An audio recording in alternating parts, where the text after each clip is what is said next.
Bienvenue dans ce hors-série de l'Architecte de l'âme, c'est-à-dire quelques épisodes où j'en profite pour recevoir les autrices en entrevue du collectif Là où poussent les lotus.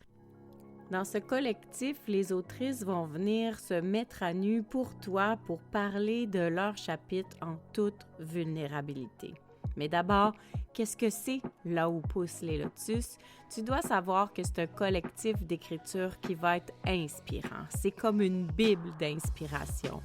21 femmes, 21 histoires, 21 visions, 21 transformations. L'idée de base nous avait été donnée de participer à ce collectif pour pouvoir raconter un moment charnière dans nos vies.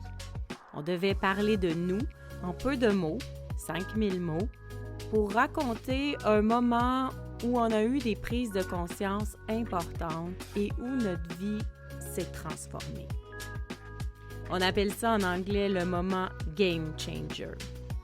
Au départ, tous des inconnus, nous sommes devenus des rencontres d'âmes.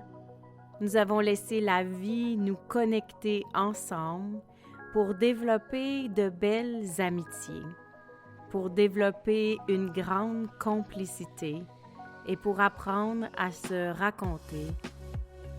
Bien sûr, je ferai partie du collectif des autrices, mais j'avais envie de faire un hors-série pour te les présenter chacune leur tour, leur donner chacun leur petit moment pour que tu puisses les découvrir et voir si leurs histoires piquent ta curiosité pour te procurer le collectif. Inspirée et inspirante, ces femmes de cœur te partagent et te dévoilent avec vulnérabilité et tout leur amour, un bout de leur chemin vers la liberté et la paix intérieure. Laisse-toi transformer dans leurs univers riches en émotions et en expériences et viens découvrir tour à tour les autrices de Là où poussent les lotus. À tout bientôt! Hello tout le monde! Aujourd'hui, une autre belle autrice du collectif Là où poussent les lotus. J'ai envie de te présenter une femme à laquelle tu vas pouvoir t'identifier. Une femme qui travaille, qui performe, qui a des enfants à la maison, mais qui se questionne sur son chemin de vie, sur son bonheur et qui est multipotentielle, c'est-à-dire qui a plein de projets, qui adore toucher à tout, goûter à tout et elle va venir se présenter à nous pour aller mettre un peu de pétillant et de questionnement dans ta vie à toi aussi. Bienvenue, Catherine Bergeron. Bien, merci. Merci à toi de l'invitation.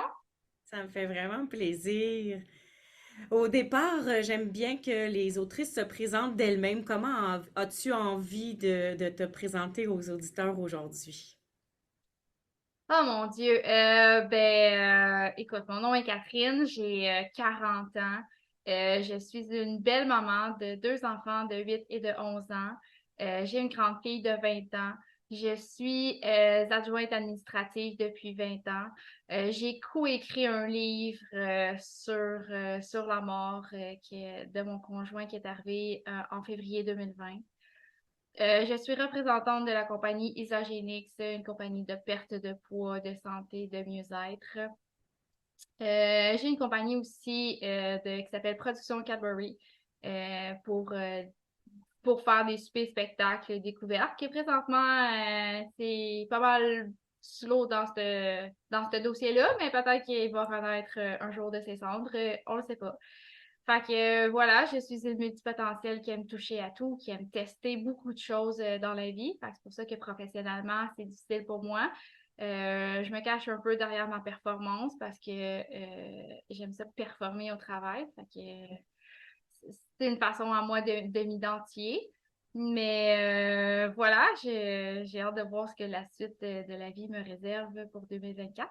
Et peux-tu croire qu'à travers tout ça, elle se considère même pas comme une entrepreneur? Tu sais, elle a plein de projets, plein de compagnies, mais pour elle, c'est que des loisirs.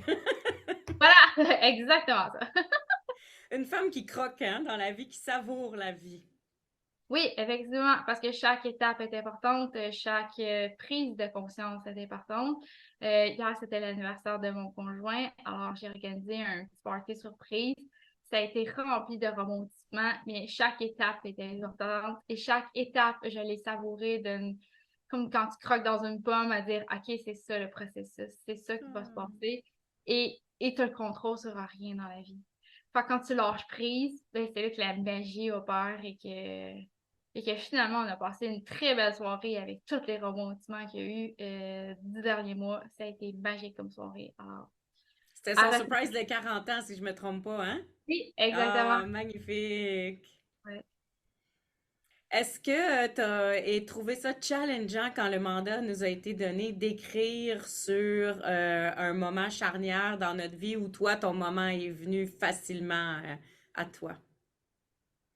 Ben moi, dans le fond, j'ai décidé d'écrire le livre sur la mort de mon copain à l'époque pour me libérer de cette pression-là, pour me libérer de cette souffrance-là. Ça fait 2 ans que je la traînais avec moi, fait qu'il fallait que ça sorte. Je savais pas comment, mais quand que Nathalie a présenté l'idée de dire on va faire un livre collectif ensemble, je fais comme OK, j'embarque dans ce bateau-là parce que tu sais, oui, je suis un entrepreneur, oui, j'ai plein d'idées, mais on dirait que c'était plus facile pour moi d'être soutenue, d'être accompagnée, d'être entourée de gens, de femmes extraordinaires. Fait que c'est pour ça que j'ai décidé d'aller dans cette direction-là et d'écrire mon livre pour enlever le surplus de vapeur, enlever le surplus de pression là, que j'avais sur mes épaules. Puis le fait de te replonger dans cette histoire-là, ça a dû quand même éveiller encore de la tristesse, de la peine, de la colère. Comment tu as traversé tout ton processus de te replonger dans l'histoire? Ben, ça a été un processus. Fait que c'est sûr qu'il y a des bouts que ça a été plus facile. Moi, la façon que je l'ai fait, c'est que j'ai été dans les faits. Fait que j'ai été beaucoup en surface. Puis quand le moment fatal est arrivé, là, ça a été vraiment difficile. Là. Ça m'a pris 3 4 jours vraiment pour aller écrire ça. Parce qu'il faut que tu replonges dans les émotions. Faut que tu ailles gratter le bobo. Puis c'était vraiment douloureux et inconfortable. Mais j'ai passé au travers, je suis très fière de moi, je l'ai fait, checklist. Fait que maintenant, j'en suis pas libérée parce que je crois qu'on se libère jamais d'un deuil, mais ça me permet aujourd'hui d'avancer. C'est comme plus doux, peut-être? Ouais, c'est moins douloureux, c'est moins pénible, mais c'est différent, tu sais. Mais ça fait partie du processus. Puis moi, j'avais besoin d'aller gratter comme tout ce qui restait, toutes les cendres qui restaient à l'intérieur de moi, genre pour m'aider justement à continuer à avancer. Là. Et comment tu vivais ça de replonger là-dedans à travers ta nouvelle relation? Comment c'était pour ton conjoint aussi de te voir passer à travers ça encore? Ben, c'est sûr que je m'isolais, là. Tu sais, mon conjoint, en ce moment, je l'ai beaucoup épargné de ça parce que je voulais pas qu'il vive ça. Tu sais, tu sais, c'était ma peine, c'était ma tristesse, c'était ma vie. Fait que je voulais comme mettre pas un plaster parce que tu mets jamais un plaster sur une plaie aussi grande que celle-là. Mais pour moi, il fallait que je me libère. Fait que tu sais, je l'ai vécu assez seule, je te dirais, pour justement a- aller vraiment au bout des choses, vraiment aller au fond à l'intérieur de moi-même, genre pour laisser sortir tout ce méchant-là, pour continuer à avancer. Est-ce que, parce que tu sais qu'il y a une phrase un peu cliché qui dit que toutes les expériences de la vie sont des cadeaux, mais il y en a qui sont moins bien emballés que d'autres. Est-ce que tu dirais que tu as découvert le cadeau mal emballé dans cette expérience-là à travers ton processus d'écriture? Ah, c'est sûr que sa mort a été un cadeau dans ma vie. Euh, j'ai de la misère à l'accepter encore aujourd'hui, je te dirais. Mais Mais l'écriture de ce livre-là, je le sais pour moi qu'en 2024 sera un tremplin. De quelle façon ça va se manifester, je ne sais pas encore. Il y a des idées que je travaille encore sur des idées. Exemple, j'aimerais ça faire une boîte découverte sur, sur la mort. Tu sais, De dire, parce que tu sais, quand tu vas au salon funéraire, bon, ben, OK, c'est une journée, c'est une cérémonie, on achète des fleurs, puis là, on retourne à la maison avec quoi? Avec rien. La solitude.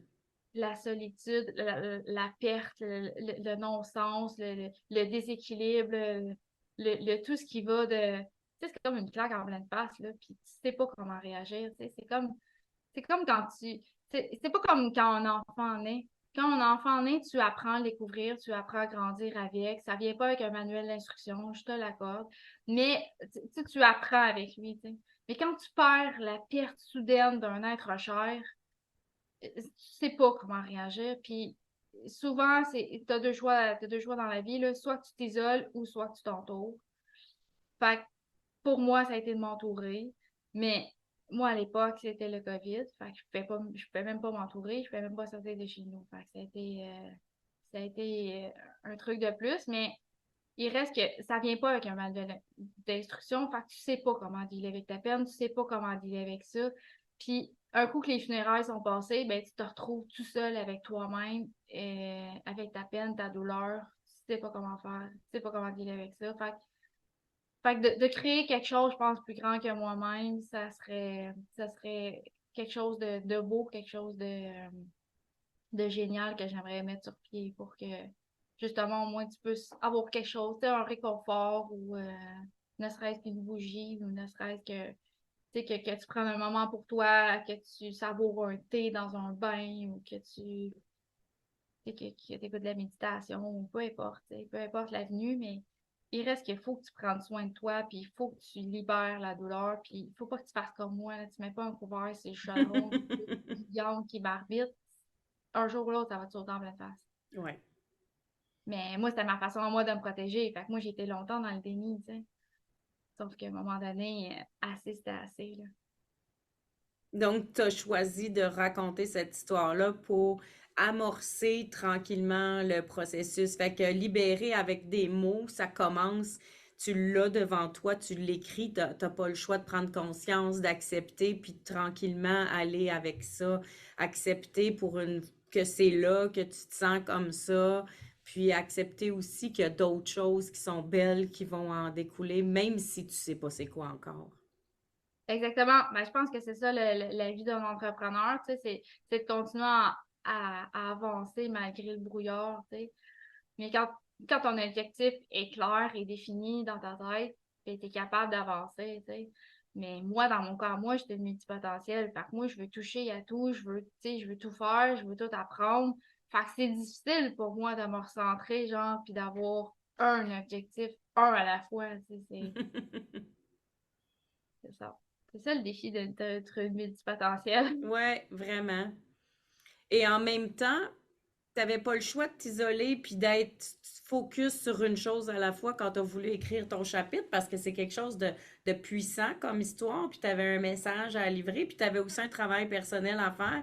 Comment tu as réussi à prendre ce temps-là? Est-ce que tu as dû le prévoir dans ton horaire? Est-ce que tu t'es loué un chalet pour aller écrire?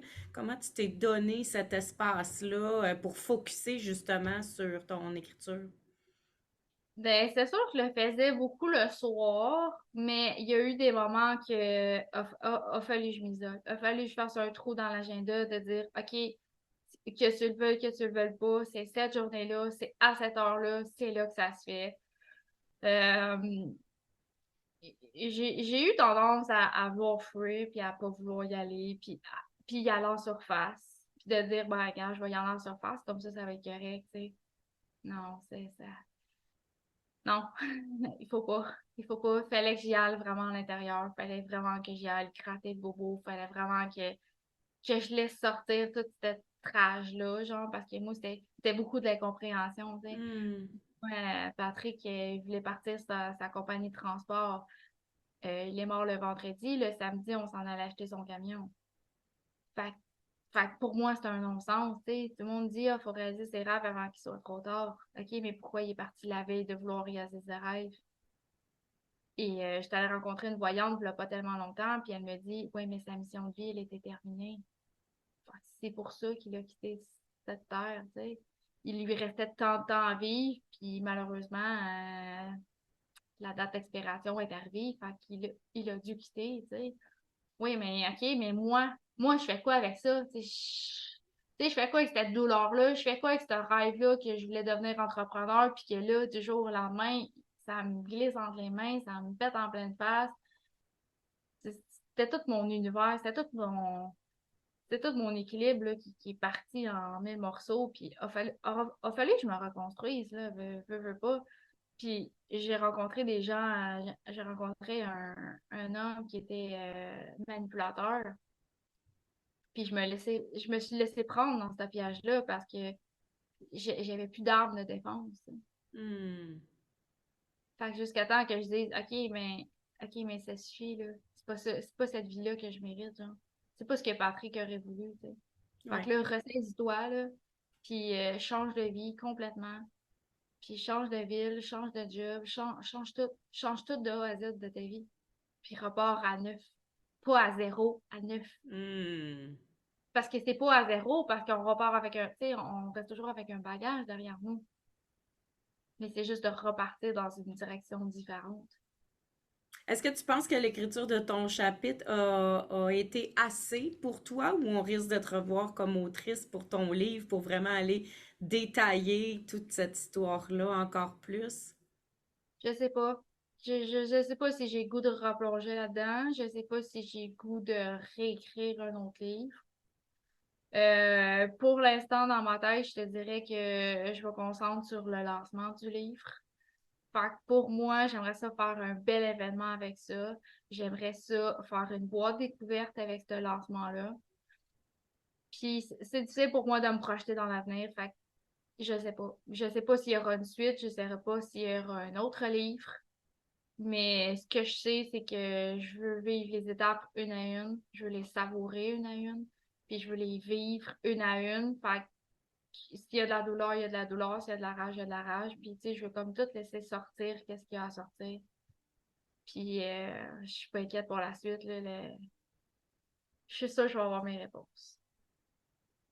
Quel grand message t'aimerais que les lecteurs retiennent de ton chapitre?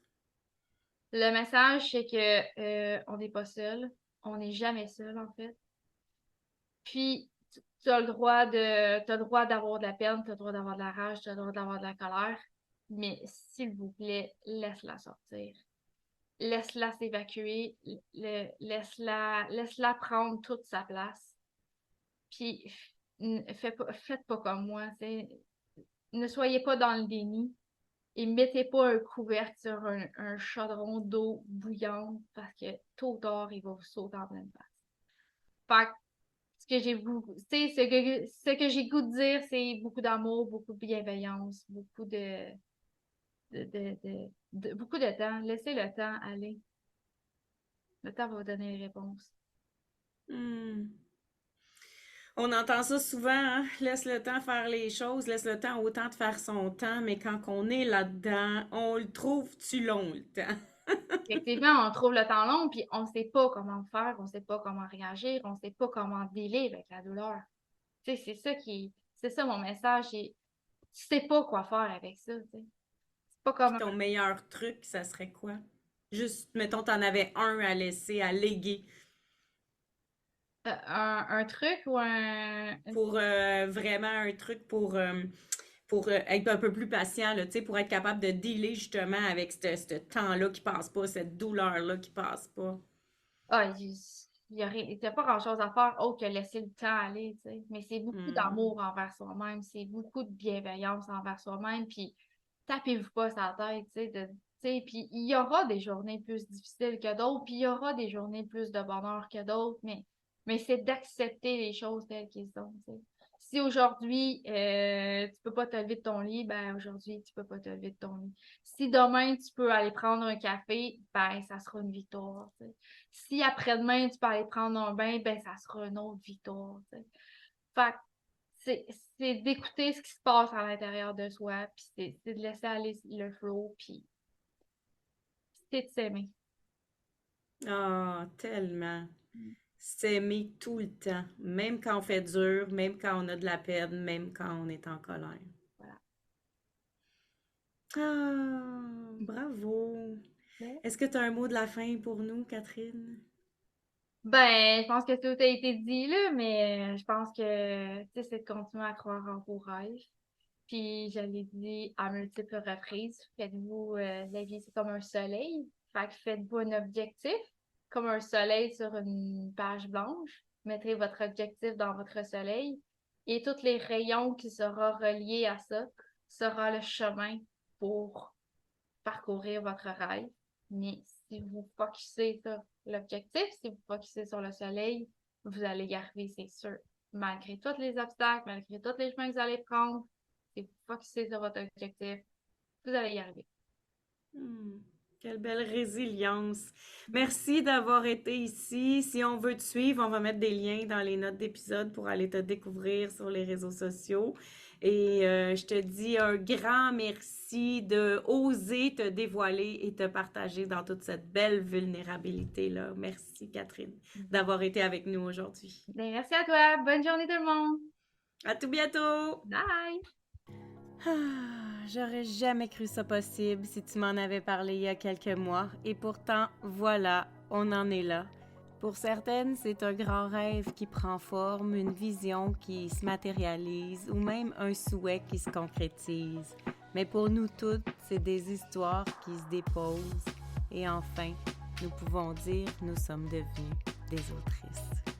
Comme cette fleur, créature des marécages, nous avons pris naissance dans la boue et nous avons su nous en nourrir pour fleurir et déployer notre unicité et notre beauté. Seras-tu inspiré, toi aussi, à ton tour, de devenir un lotus? Je te le souhaite, c'est vraiment une magnifique expérience. Et si tu veux un accès direct à ta copie, tu peux aller sur melcy.podia.com/lotus ou visite le www.melcymélanie.com dans la section livres pour tous les détails. À tout bientôt!